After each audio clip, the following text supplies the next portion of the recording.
The last light of day bled out across the horizon as Elias Harlow rode into the settlement.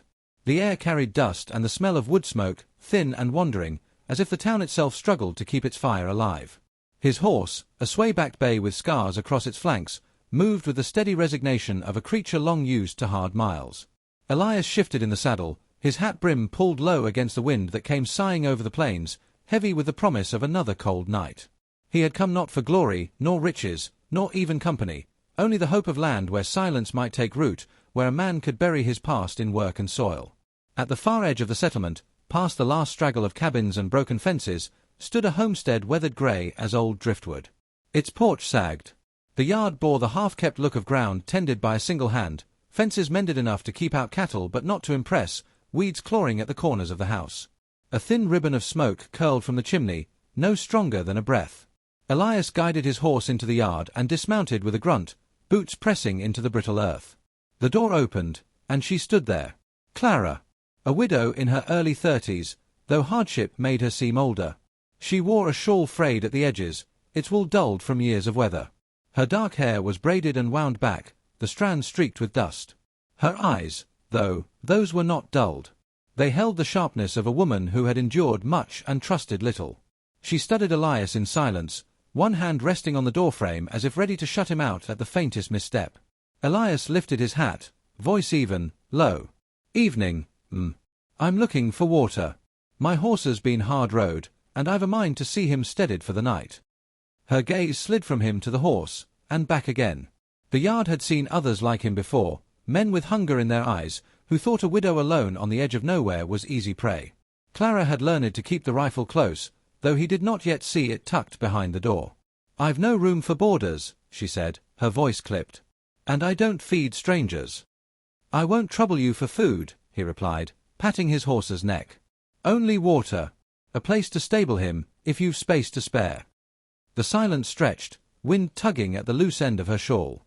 Her eyes lingered on him, narrowing as though searching for the lie she was certain lived beneath his words. Yet something in his stillness gave her pause. He was not a man pressing himself into her world, not demanding entry, but rather one who asked as though ready to be refused. That alone set him apart from others she had turned away. Reluctantly, she stepped aside, her movements guarded. There's a trough behind the barn. Wood in the lean-to, if he needs rubbing down. Elias nodded once. Thank you. He led the horse past her without another word. The bay's hooves dragged slightly in the dirt, and Clara watched him walk, broad shoulders beneath a threadbare coat, a gait that carried weariness more than menace.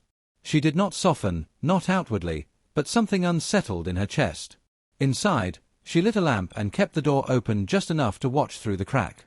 He tended his horse with care, rubbing the animal's legs down with a cloth, speaking to it under his breath in words she could not catch. There was patience in the motion, almost tenderness. When he finished, he stood for a long moment staring out across the plains, his figure outlined in the last glimmer of twilight. Clara told herself he was no different from the others. Just another drifter, scarred by whatever road had led him here, looking for what he could take before moving on. And yet, when he returned to the porch to thank her, there was something in the silence between them, something that pulled and held for the briefest instant. Recognition, perhaps. The weary acknowledgement of two souls who carried more weight than they spoke of. She tightened the shawl around her shoulders and gave no sign of it. Best not linger, she murmured. Night falls quick on this land. He dipped his head in agreement and stepped back into the shadows, his presence leaving behind both unease and a faint, troubling comfort. For both of them, though neither admitted it, the meeting did not feel like one that would end with the night. It settled deeper, as if the wind itself had carried him here for reasons neither yet understood. Morning broke pale and thin across the plains, the kind of light that revealed more sorrow than promise. Elias rose early, as men accustomed to the trail often did, and by the time Clara stepped out onto the porch with her shawl pulled close, he was already at the fence line. A length of rail lay broken where weather and time had gnawed it to splinters. Elias worked without hurry, steady hands prying nails loose, replacing what was beyond saving. Clara watched him for a while, silent. The sight of another man's shoulders bent to labor on her land unsettled her. For years, every tool, every chore, every burden had fallen to her alone. Yet here he was, a stranger, driving posts into earth that had only known her touch since the night she laid her husband beneath the cottonwood tree. When she walked the yard, her boots crunching the frost-hardened soil, she carried a small bundle of wildflowers. Each morning she did the same, setting them gently at the grave beneath the tall tree where the earth still sank lower than the field around it. The headstone bore only his name, carved by her own hand, uneven but sharp. She knelt, her braid falling across her shoulder, fingers brushing soil still dark from rain. Her breath left her chest slowly, as if words unspoken might find their way into the ground and wake him. Inside the house, folded deep in a trunk, lay her wedding dress. She had not opened the trunk in years, yet she remembered the weight of the fabric, remembered how the white had once seemed bright as morning snow. The last time she touched it, her hands had come away stained red, pressing against wounds that could not be mended. The memory burned, yet she clung to it, as if letting go would strip her of the last proof that love had once lived here. So each morning she bound her hair into a braid as tight as rope, as if by that act she could bind her grief, keep it from spilling into the day. Elias said little, but silence was a language of its own. He worked as though he owed her something, though she had demanded nothing. Clara noticed the way his hands moved with a practiced steadiness, how he handled the old hammer with respect, as though he knew tools could break a man if not treated right. His horse lingered nearby, ears twitching at the sound of nails driving into wood, its scarred hide catching the winter light. When he came to the house for water, Clara poured from the pitcher without a word.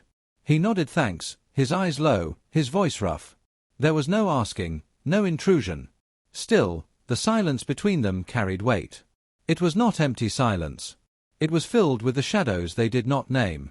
In town, whispers had reached her ears. Elias Harlow, a man who once rode with marauders that left villages in ash, who carried ghosts in his wake. Some said he deserted those men when the killing went too far. Others said he merely slipped away to save his own hide. Whatever the truth, it followed him like a second shadow. Clara had seen enough of men to know that whatever a name carried, it was never the full story. Still, the uncertainty made her uneasy. One evening, as dusk deepened into night, she found him sitting outside the barn, sharpening a worn knife. The whetstone scraped soft in rhythm, the steel catching the firelight from the lamp she carried. He did not look up when she passed, only offered a quiet evening. She paused, the word hanging between them. "You've been here longer than most," she said, her tone neither welcoming nor harsh, just steady. He kept his eyes on the blade. "Your fence needed fixing. Figured it right to see it through." Clara stood there longer than she intended, studying the sharp line of his jaw, the way the shadows cut across his face. She could not tell whether the silence he carried was born of guilt or of weariness. Perhaps both. She thought of the rifle her husband had left leaning against the wall that night, untouched when it should have been fired. She thought of the blood on her hands and the white dress now folded in darkness. Pain had made her wary, but it had not made her blind. Elias Harlow was not a man who ran from work, nor one who sought to charm. He avoided her eyes not out of cowardice, but out of some refusal to be seen. When she finally moved, her steps slow toward the house, she felt the air between them shift, not softened, not warm, but no longer as sharp as barbed wire. They were both marked by loss, both carrying betrayals that had shaped them into something lean and hard. Later, as the wind pressed against the walls and shadows lengthened along the floor, Clara sat by the hearth. She held her shawl tight, rocking slowly in the chair that had once belonged to her husband. Across the yard, she could see the faint glow of Elias's lantern in the barn. For the first time in years, she was not alone on her land when night came. That thought unsettled her as much as it steadied her. Neither spoke of the past, yet both felt its weight thick in the silence. And though mistrust remained, the hostility that once bristled between them began to loosen. Something quieter took its place, recognition, fragile but real, like a seed pressed into cold earth, waiting for spring. The storm announced itself with a long, low growl that rolled across the plains, a warning carried on the wind. By nightfall, rain was slashing against the windows in sharp, angry sheets. The boards of the house groaned under each clap of thunder, and the roof trembled as if some great hand pressed against it from above. Clara stood near the hearth, shawl drawn tight, the fire snapping beneath the iron pot, while Elias moved through the storm's fury with the steady patience of a man long used to battling weather. He barred the shutters, wedged them against the rattling panes, and braced the doors with timber fetched from the barn. Each time he stepped back inside, rain streamed from his coat, dripping onto the floorboards, the scent of wet earth and horse trailing after him. He asked nothing, said little, only nodded once toward Clara before bracing himself again for the next gust. The night deepened, the storm growing wilder, when the knock came. It was not a knock so much as a frantic thud, weak and uneven, nearly lost beneath the wind. Clara froze. Visitors never came this far in such weather. For a moment she thought of the raiders, of men who came cloaked in storm and shadow. Her hand went to the rifle above the hearth. Elias was at the door before she could speak. He drew it open against the weight of the wind, and there she was, a young woman, drenched, her dark braids plastered to her face, blood mixing with the rain that slid down her cheeks. Her clothes were torn, her breathing shallow. She stumbled forward, near collapse. For a heartbeat, Clara hesitated. She knew the look of her, the sharp cheekbones, the beadwork still clinging to the edge of her torn garment. Apache. The borderlands had long been a place of blood and grief between settlers and tribes, her own husband buried because of such strife. The memory struck her like a lash, urging her to close the door. But Elias bent low without a word, lifting the girl into his arms as if she weighed nothing at all. His calloused hands, scarred from years of hard use, held her steady against his chest. He carried her inside, the storm howling at his back, and laid her near the fire. Clara's voice caught in her throat, her heart at war with itself. Still, she found herself fetching blankets, water, the old kettle. Habit overruled fear. The storm battered the cabin, but within its walls, a fragile stillness began to root. Coffee hissed on the stove, filling the air with its bitter warmth. The girl's breathing steadied as she drank spoonfuls of broth, her eyes flickering open just enough to take in the faces bent over her. Clara sat rigid, shawl wrapped close, watching Elias as he worked. His silence was not cold but steadying, the silence of a man who had seen suffering before and knew that words were useless in its first hours. Clara's gaze lingered longer than she meant it to.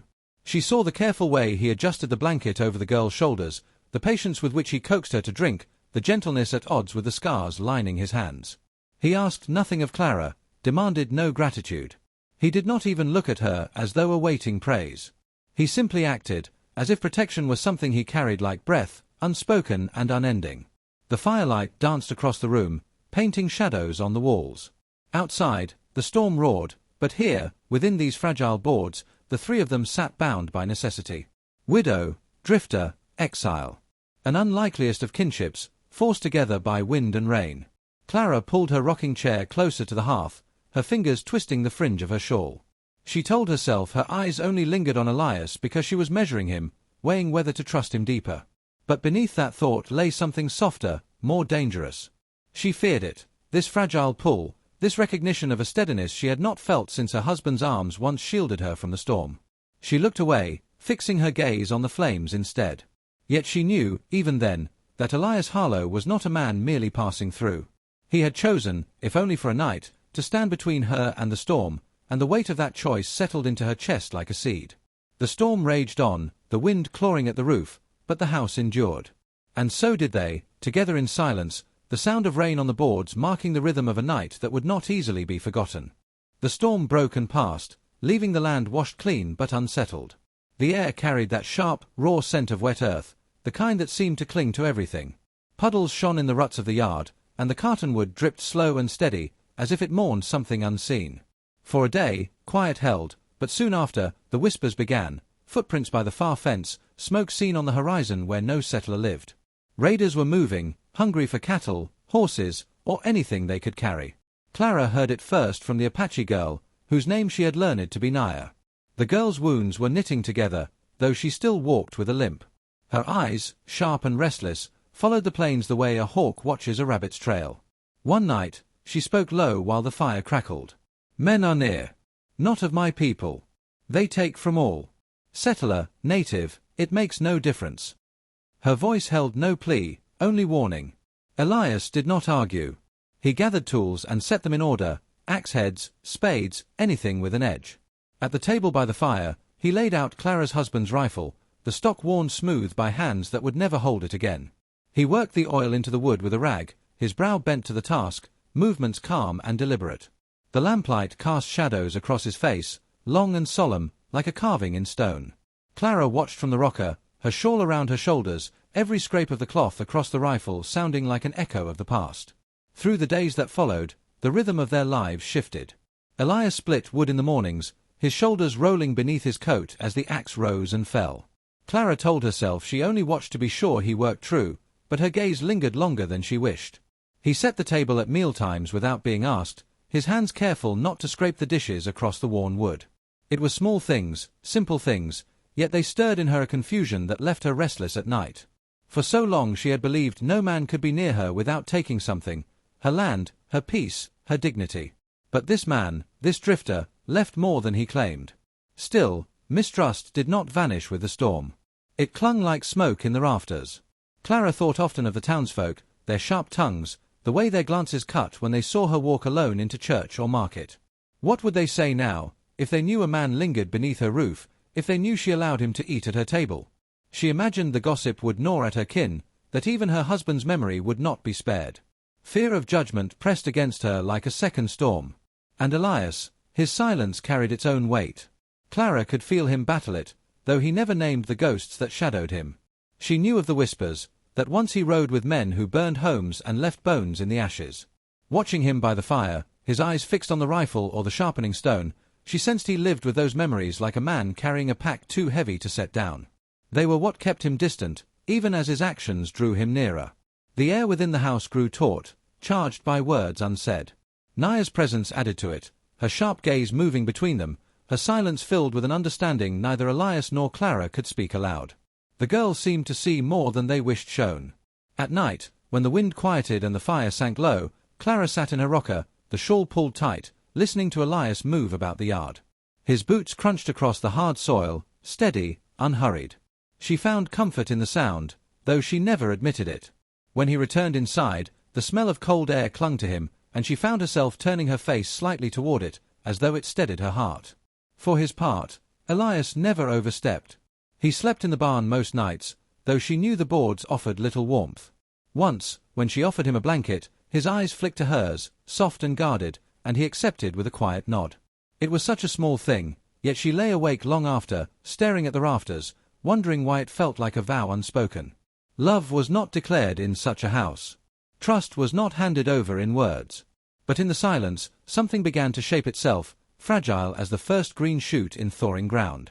Neither dared name it, yet both felt its presence, pressing at the edges of their guarded hearts. The days stretched, restless, fragile, taut with waiting, for raiders, for judgment, for the moment when silence might finally break. The night carried no moon, only the pale shimmer of stars stretched thin across the plains. Clara had just banked the fire in the hearth when the dogs gave a low growl. At first she thought it was the wind, but then Naya, resting on her cot near the wall, lifted her head.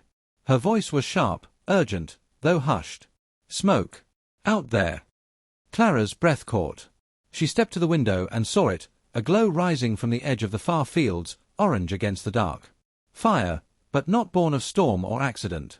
Someone had lit it to draw them out, to lure them away from the house. Elias was already moving, rifle in hand, his shoulders squared with that steady calm she had come to recognize. He glanced at Clara only once, his jaw set, as if to tell her without words, "Stay behind me." But she did not retreat. Fear surged through her veins, yes, but with it came something else, anger, hard and cold. The raiders came on horseback, shadows streaking against the fire's glow. Their cries cut through the night, cruel and eager. Naya pushed herself upright, pale but resolute. "They circle," she warned, pointing to the north side of the house. "They try to drive you out, then strike from behind." Elias nodded once. He stepped into the yard, placing himself between the flames and Clara's door. He leveled the rifle, and when the first shot cracked across the night, the sound seemed to split the earth itself. Horses screamed, men shouted. The fight had begun. Clara's hands trembled, her heart pounding so fiercely she thought it might burst. She turned toward the mantel where her husband's old rifle hung, untouched since the day he'd gone to his grave. She hesitated only a breath, then lifted it down, the weight familiar yet foreign in her arms. The shawl slipped from her shoulders as she loaded the weapon, her fingers stiff but determined. Elias fired again, steady as stone, each shot measured. But there were too many. The raiders surged closer, their rifles flashing in the dark. Bullets splintered the fence, shattered glass in the window. Clara stepped outside, braid unraveling down her back, the rifle pressed firm to her shoulder. For the first time since her husband's death, she let herself aim, not for survival alone, but for the right to keep what was hers. The first shot jolted her to the bone. Smoke stung her eyes, the recoil bruised her shoulder, but she held her ground. She fired again, and again, until she no longer heard the fear inside her chest, only the rhythm of battle, the crack of rifles, the scream of horses, the answering shouts from the darkness. Elias fought not like a man chasing glory, but like one who knew the weight of loss. He moved with purpose, covering every angle, each shot to shield the home behind him. Clara saw him stagger once when a bullet tore his arm, but he did not fall. He reloaded with gritted teeth, his blood dark against the firelight, and kept on firing. Time became a blur of gunpowder and flame. Clara's braid came loose, hair clinging to her face, the fire's heat licking her skin. At one point, she felt Elias at her side, their shoulders brushing as they fired into the dark together. No words passed, but in that closeness she felt something fierce ignite, trust, raw and burning. At last, silence began to fall. The raiders broke, their shouts scattering into the night, the thud of retreating hooves fading into distance. Smoke drifted across the yard, and the fields lay scarred by flame, black against the starlight. Clara lowered the rifle, her arms shaking, her breath ragged. Elias stood near the fence he had once mended, his body leaning heavy against it. Blood darkened his sleeve, and his face was pale beneath the soot. Clara hurried to him, the rifle slipping from her hands into the grass. She pressed her palm against his wound, her touch uncertain at first, then firmer as she bound the cloth around his arm. The world was quiet now, save for the crackle of dying fire. Clara worked in silence, her hands steady though her heart raced. Elias's eyes met hers, not softened by words, but hardened by truth. He had stood for her, for this home, not for thanks or promise, but because he would not see it fall. When the cloth was tied and the blood stanched, Clara lingered, her fingers brushing his skin as though afraid to let go. Their eyes held, and in that charged moment, the fire between them breathed, not of destruction, but of something forged new. No vows were spoken, no tender words exchanged. The bond was there all the same, raw and undeniable, tempered by smoke and gunfire. Clara had found her strength, standing with the rifle in her hands. Elias had proven himself in silence, by standing guard where it mattered most. The night had nearly consumed them, but when the smoke cleared, the land was still theirs. And between them, something stronger than either had dared to name now flickered, alive, waiting. Dawn came soft and grey, spilling over the plains in a silence that felt almost unearthly. Smoke still curled from the scorched edges of the fields, the ground blackened where fire had tried to swallow what they had fought to keep. The dogs lay restless by the porch, ears twitching at every phantom sound. Inside, the air smelled of spent powder and blood, the ghost of battle clinging to the rafters. Elias stood by the fence, his hat pulled low, his arms stiff beneath the fresh bandage Clara had tied the night before. He had risen before the sun, moving with the practiced quiet of a man who had left more places than he had stayed. His horse stood saddled, stamping against the earth, ready to carry him back to the road, back into the endless drift. The animal, like him, bore scars from too many miles, too many nights of flight. He paused with one hand on the reins, looking across the land as if memorizing it, the cottonwood tree by the grave, the field still breathing smoke, the house with its patched boards and stubborn chimney. He knew if he lingered, trouble would come. His name carried shadows that never loosened their grip. Clara deserved peace, not the weight of a man hunted by his own past. The door creaked open. Clara stepped onto the porch, shawl drawn tight around her shoulders, hair still loose from the fight. Her face was pale with weariness, but her eyes held no fear. She looked at him as she had the first night he arrived, only this time the suspicion was gone. "You're leaving," she said. Not as a question, but as a truth she could already see. Elias didn't answer at first. Words had never been his trade. He tightened the strap across his saddle, the leather creaking, the silence between them heavy as stone. Clara's voice steadied, sharper now. "You think if you ride off, the past won't follow you here. You think leaving will keep me safe." Elias turned then, meeting her gaze. He saw the widow who had buried her husband alone, who had fought beside him when fire threatened her land. She was not asking for pity, not begging for help. Her eyes held the steel of someone who had already survived too much to let another choice be made for her. "I won't watch you ride away," she said, her words plain as the rising sun. The echo struck him, how she had once stood before him, shawl drawn tight, telling him not to take her horse. That night she had feared him as another drifter come to strip her of what little she had left. Now her voice carried something else, something that made his chest ache. She wasn't clinging from desperation. She was choosing. Choosing him, scars and all. Elias lowered his gaze. His whole life had been a string of departures, one fading trail after another. He had told himself it was the only way to keep others from harm, to keep the blood on his hands from staining more lives. But here stood a woman who had faced the same fire, who had buried her grief in the same soil, and she was not turning from him. On the porch, the young Apache girl, Naya, watched quietly, her bandaged arm cradled against her side. She did not speak, but her presence spoke louder than words. She was the thread between their worlds, a reminder of all that divided and all that could yet be mended. Elias loosened his grip on the reins. The leather slipped through his fingers. For the first time in years, he did not force himself into the saddle. Instead, he crossed the yard back toward the porch, every step heavy as though breaking a vow he had lived by too long. Clara did not move, did not flinch. When he reached her, she simply opened the door and let him in.